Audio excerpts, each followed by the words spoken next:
Hello, this is Memphis Communiversity. Today we are going to be practicing an AP Calculus Free Response question. The topic is parametric. So parametric is the easiest free response question in my opinion, even when you don't have a calculator. But in this case, we're doing difficulty number 7. Up there in difficulty, but again, not too bad because it's parametric.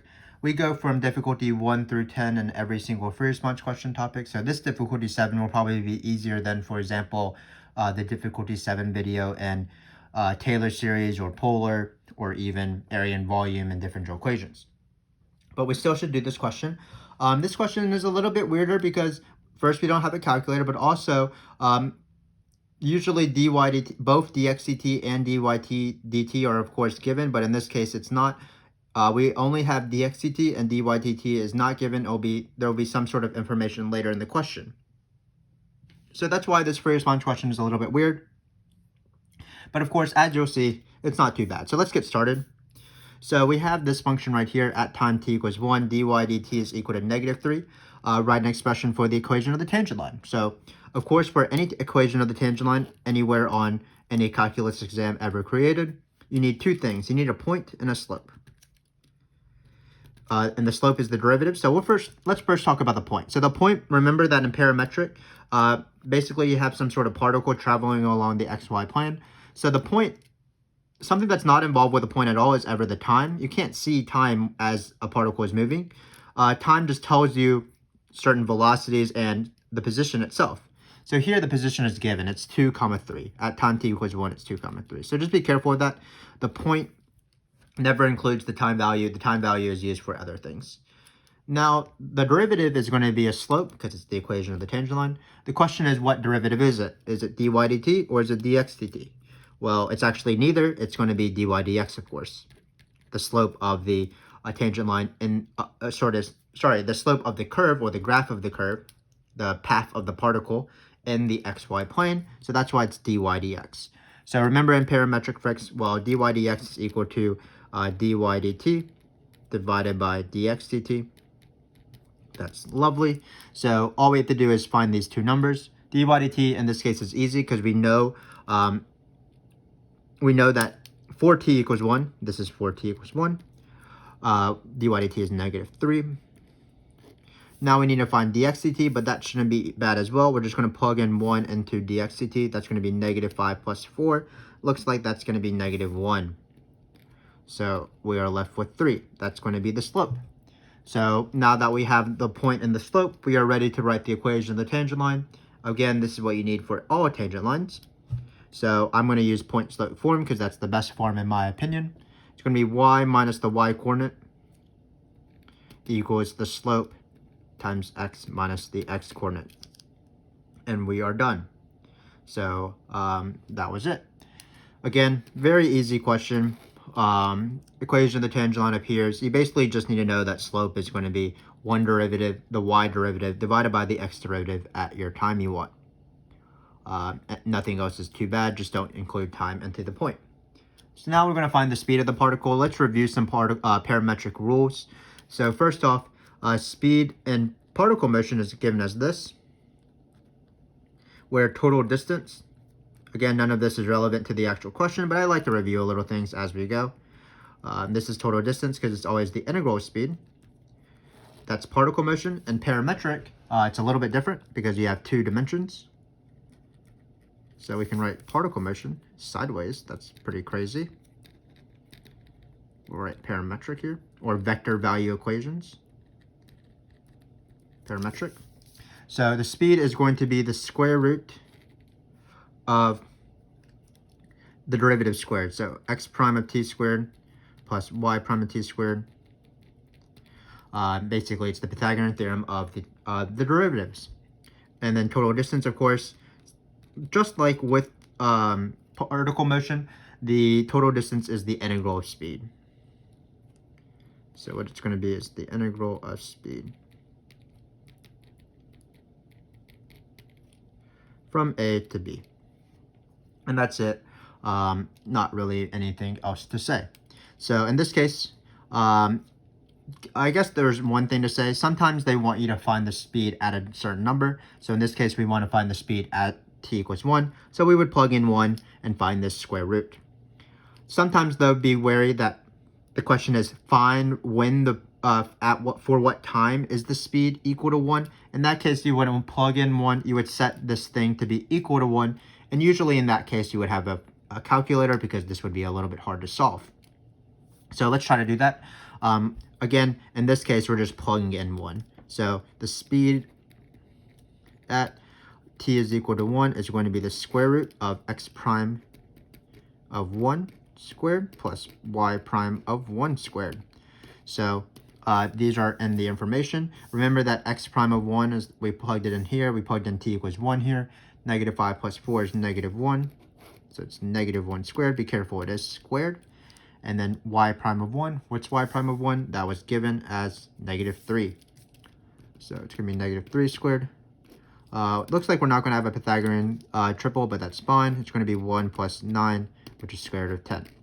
So both of these questions, certainly not too bad at all. This might be a very short video in terms of our normal length. We had two simple equations. Even if we weren't given dy dt explicitly over all the times, we were given it at this time is equal to 1, and that's what both of these questions required. Here, y prime of 1 went right here in the square root formula, and then here, dy dt being negative 3, the y velocity at t equals 1 went right here in the slope. So now we're going to do a trickier question. So this is why this is a little bit trickier, but as you'll see, still not too bad.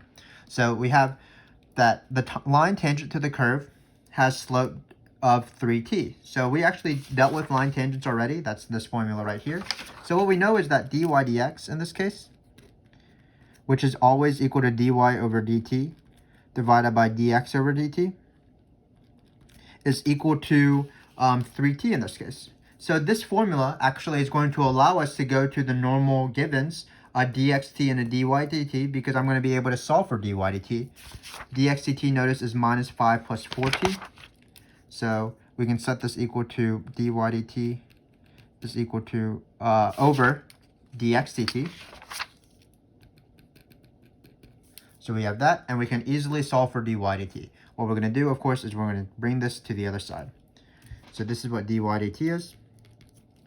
Let's write dx dt. We might as well. It's this thing right here. And then dy dt is equal to minus 5 plus 4t times 3t. So when we have given this equation, again, there's just one small little step. Usually the givens would be this. Here's dx dt, here's dy dt, here's a point. You might be doing fundamental theorem of calculus later. But in this case, they gave me this information in part C telling me what the slope is, but the slope is dy dt over dx dt. If you're given dx dt, this will allow you to find dy dt. So right now we are in our normal situation. We have dx dt, we have dy dt. We can answer any question that they give us now.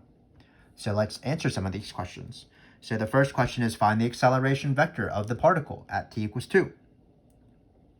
Or the object, or whatever it's called. So in this case, of course, all we're going to do is we're going to plug in 2 into the derivatives of both of these, because these are the velocities, so we want to take the accelerations. So in this case, the second derivative is pretty weird. We can write x double prime. So this is our double prime. Maybe I should make that more evident. So the second derivative is just 4. So some students get confused. How do I even plug in the t equals 2 into this? Well, what it's saying is that there's constant acceleration of 4 in the horizontal direction. No matter what time you are, the acceleration will be 4, which is great. Now we're going to do this one right here. If you want to, you can do product rule to take the second derivative. Wouldn't be too bad. But sometimes I tell my students that you should always be wary that before you take derivatives or before you take integrals, there's always the option of simplifying something. And oftentimes simplifying makes things easier. So I'm going to do that. I'm going to take my advice. 3t times minus 5. I'm going to distribute this in. So it looks like I'm going to get this. And notice that once I write it like this, I can avoid the product rule, even if the product rule wouldn't have been that hard.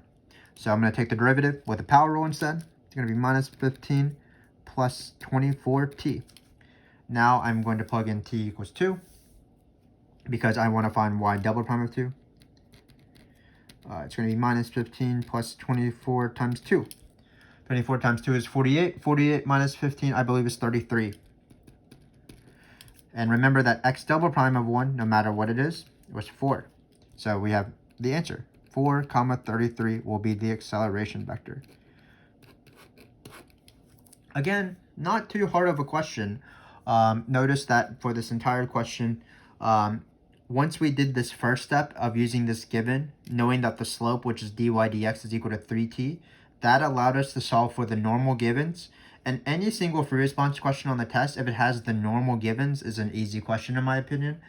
For example, in accumulation free response questions, if it's rate in and rate out, I know how to do that. Particle motion, if it's velocity. Graphs, if it's f prime, differential equations, if it's dy dx. Basically things I've seen before if you practice old AP exams, which is what this entire video series is on for every single free response question topic.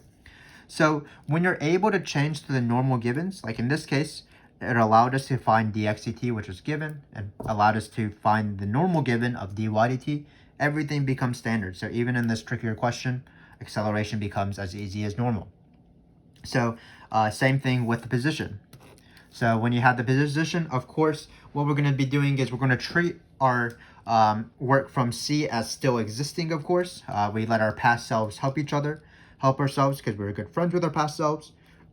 So again, we're going to take this line and assume that dx/dt is this, and dy dt is this.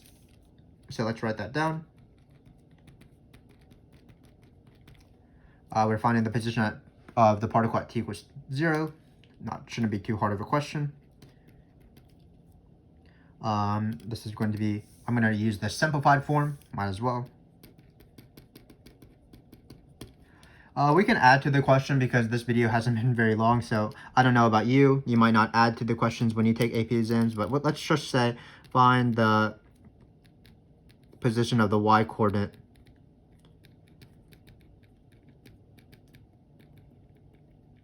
at any time t as well.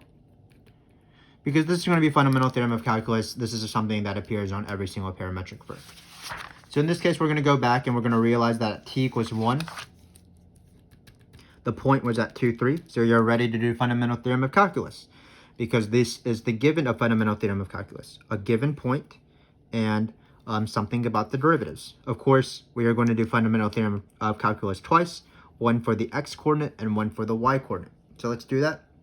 I always set up my fundamental theorem of calculus questions the same way. So it's going to be x of 0, x of the want t equals the initial, which is 2, plus the initial time, which is 1, want time on top, and then this derivative.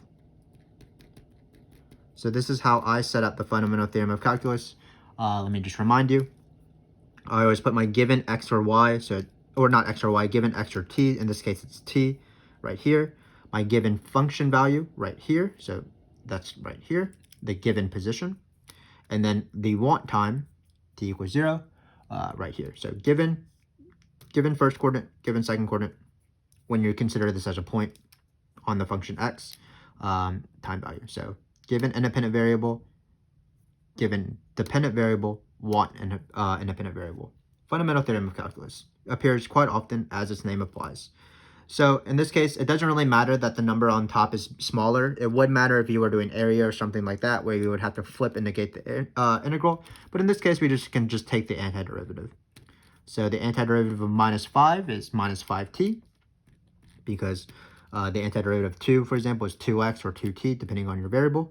And then this integral is not too bad as well. It's going to be t squared because we're going to add 1, and then we're going to flip this new exponent. So it looks like it's going to be 2 on the bottom. And then we're going to plug in 0 and 1 into this. So what it's going to be is we're going to plug in 0 first. So you're going to 0 plus 0. We can write that. And then we're going to subtract off plugging in 1. That's going to be minus 5 plus 2. So now we can just simplify this. It's going to be 2. Minus 5 plus 2 is minus 3. 2 minus minus 3 is going to be 5. So that's the x coordinate, and that's how you use fundamental theorem of calculus when you want to find either of the coordinates at a certain number. That's not the given. So we could also do the same thing for the y coordinate. So the y coordinates formula that would be equivalent using the fundamental theorem of calculus would be y of 0 equals the y coordinate now, 3 plus still 1 on the bottom, still 0 on the top, and then we would put this function instead. But we did add the question, find the position of the y-coordinate at any time t. So let's try to do that question, and then once we find that, we can just plug in 0. But again, if I were just finding t equals 0, I would probably just do the same formula for the y. So when you're doing y of t for any time t, this is when I like to use an indefinite integral instead. I'll leave this point to the side, and I'm going to take an indefinite integral with a plus c, the constant of integration, and then I'm going to plug in t equals 1 and then 3 for y. I don't care about 2 because 2 is the x-coordinate, and then I'll be able to solve for my plus c, and then I'll be done. So in this case, you're going to have the integral of minus 15t plus 12t squared times dt. Then the integral of minus 15 by the power rule is minus 15t squared over 2. Add 1 to the new exponent and flip it. Similarly, the integral of 12t squared. Hopefully you can tell the differences between my t and my plus and my t. So when you add 1, you'll get t cubed. Flip that, so it's going to be 4t cubed. And then you're going to write plus c. Remember, the plus c is very important in this case. So when you're doing fundamental theorem of calculus at a time, like this one right here, you plug in this point immediately. That's where this 2 came from. And then when you do it with an indefinite integral with plus c's, you plug it in at the very end. So in this case, we are going to plug in 3 for y. Then we're going to plug in 1 for t. So it's going to be minus 15 over 2. Luckily, 1 squared and 1 cubed are both 1. Looks like we are going to solve now. So we have to do some fraction work, unfortunately. 4 is equal to 8 over 2. 8 minus 15 is negative 7 over 2, I believe. This is 6 over 2. So it looks like in the end, we're going to get 13 over 2. So remember that never, the constant of integration is never the answer. You replace the plus c with what it is. So we can do it over here because I ran out of room. I apologize that we're working right here and then suddenly working right here. But y of t, which they asked us to do, we added this question. We did the plus c way. It's going to be this, where the c is going to be 13 halves. So let me write that down for you guys. Probably failing in terms of my spacing. But we were able to squeeze it in, which is great. So then how do you find the y-coordinate of the position? Once you have the equation of the position, it's very easy, obviously. You just plug in 0. So when you plug in 0 here, you're going to get y of 0 is equal to 13 halves. So we are done with that. Let's write it as a point. So at time is t equals 0, the position is going to be 5, 13 halves. And that is the free response question. So this has been our shortest free response question. So let's go with a little bit lengthy of an outro. So in this question, we didn't have a calculator, which was perfectly fine because the integrals wasn't too bad. The weird thing about this free response question was that dy dt was not explicitly given, but that was fine. For the first two questions, they gave us dy dt at a time. The time is equal to 1. And because these questions only cared about t equals 1, that's all we needed. Equation of the tangent line is point and slope. Point was given. It does not include the t equals 1. Slope is dy dx, which is dy dt over dx dt. So in this case, it's just 3, of course. And then we did point slope form. Again, negative 3 was given. We plugged in t equals 1 into our slope here. Then for finding the speed of the particle, we reviewed a little bit more than necessary probably, but the speed of the particle is this guy right here. Again, we plugged in 1. Y prime of 1 was given. X prime of 1, we plugged in 1. Found the square root. Then we changed our hard question to an easy question based off standard givens. So they gave us this information that the line tangent, meaning the line whose slope is dy dx, has slope 3t for every single t. So what we did is we showed that, well, then dy dt over dx dt, that's what the dy dx is. Dy dx is dy dt over dx dt. So when we did this, this allowed us to find dy dt, and once we found dy dt, every single question after this was very standard. So for example, we simplified dy dt, we were able to take derivatives, not too bad, plug in a number, 2. And then finally, we found the position of the particle. That's going to be fundamental theorem of calculus. Usually what you would do is you would be doing 2 fundamental theorem of calculus questions in this way, perhaps with a calculator if you have a calculator. it's always the given coordinate plus the time value, given time value, want time value, and then whatever derivative we're doing, either dx dt or dy dt. But they also asked us to find the y coordinate, so we did the plus cy in order to determine that. Basically, it's the same thing as if we were given velocity and we wanted to find position of a regular particle motion question in one dimension. But hopefully this was useful for you. Remember, parametric free response questions aren't too bad. Hopefully, in the later part of this video series, as we do difficulty 8, 9, and 10, we are able to spice it up a little bit. But again, these questions aren't too bad. If you study these, you should just know sort of the things they constantly ask, like speed, total distance wasn't asked, but this is total distance, slopes, and then, of course, the fundamental theorem of calculus. But hopefully, again, you found this useful, and I hope to see you in that latter series as we do 8, 9, and 10, and hopefully it will be a little bit spicier in terms of a challenge.